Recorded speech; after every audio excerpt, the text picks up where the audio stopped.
Hello students, welcome back.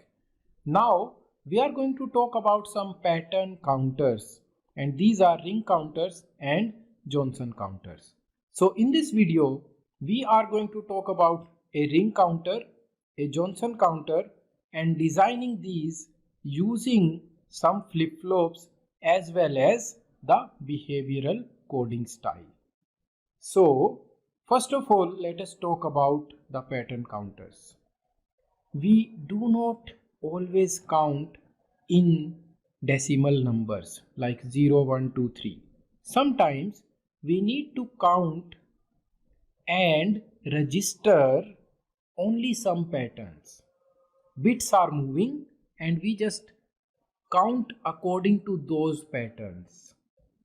We may generate only some specific patterns using these zeros and ones. They may not represent any specific number sequence, but we are more concerned about the moving bits. Ring counter and Johnson counters are the examples of one such category. So first of all, let us talk about these two counters. I am going to design a 4-bit counter and I am calling it a ring counter. It will have only zeros and ones, but the condition is out of 4 bits, only one bit will be 1, others will be 0. The position of 1 will keep on rotating from LSB to MSB or MSB to LSB depending on the type of arrangement we make. And once we observe this rotation happening in the form of a ring, we call it a ring counter. In Johnson counter, the movement is very similar.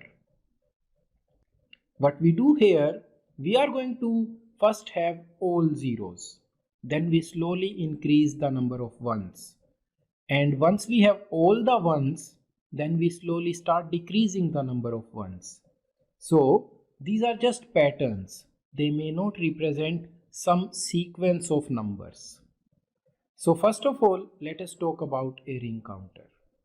This is the truth table which is representing a 4-bit ring counter.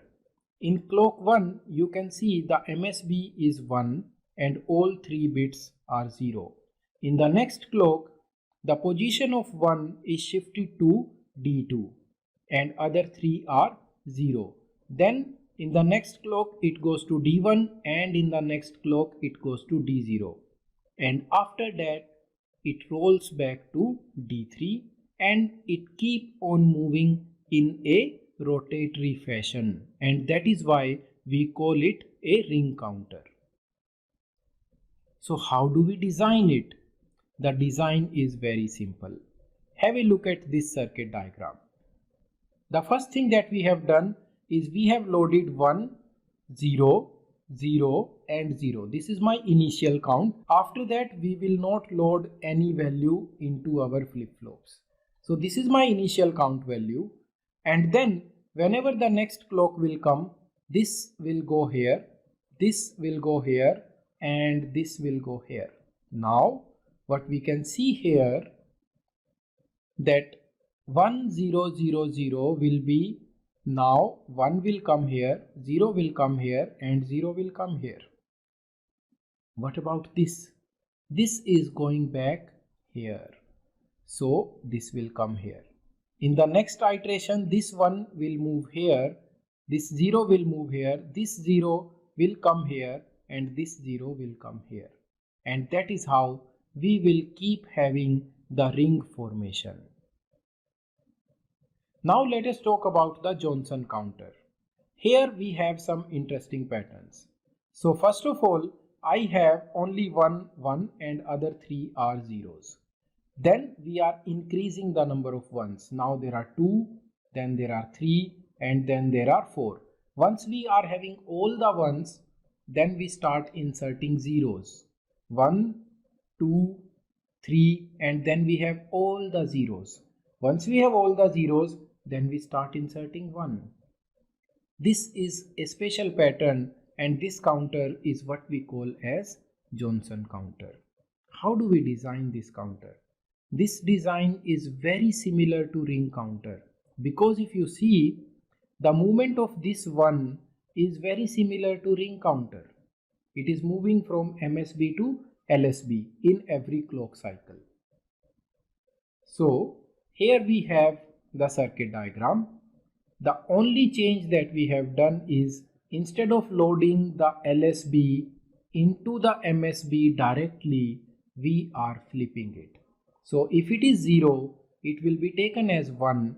So now I will have this 1 here and a new 1 here. So it will become 1 1 0 0. In the next cycle, because this is 0, one more 1 will be generated. So I will have 1 1 1 0.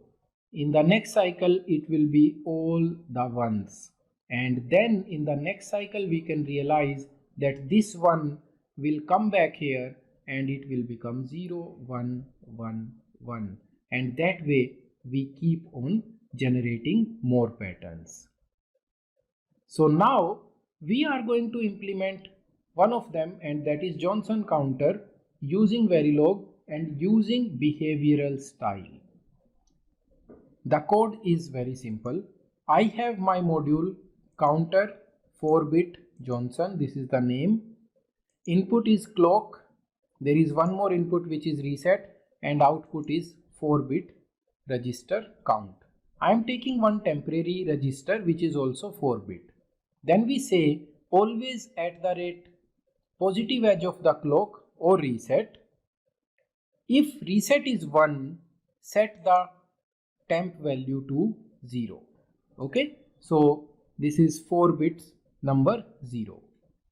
Otherwise, that means if reset is 0, then temp is equal to take the first 3 bits and move them on this side. That means 3 to 1, and the MSB will be invert of LSB. So invert of LSB appended with the next 3 bits, and we keep on doing that at every rising edge of the clock. And finally we say count is temp. So that is our simple code. Now let us have a look at the simulation as well. So here first of all I have kept reset equal to 1. When reset is 1, then the count value is 0 0 0 0. Then I make reset value as 0. So now we start counting. So first of all what happens, this is 0, the LSB, the invert of 0 will go to MSB. So I get 1 0 0 0. In the next iteration I get 1 1 0 0.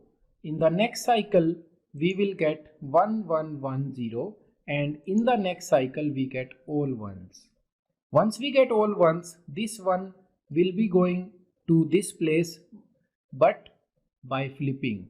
So now I get 0 1 1 1, then 0 0 1 1, and then 0 0 1, and then all zeros, and then the pattern repeats. So this is how the Johnson counter will work. If you want to make ring counter, the only change you have to do is do not mention this NOT gate, and you can make your ring counter as well. So students, now we have discussed the sequential circuits as well.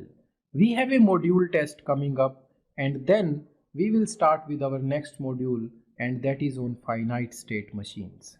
Keep learning. Thank you.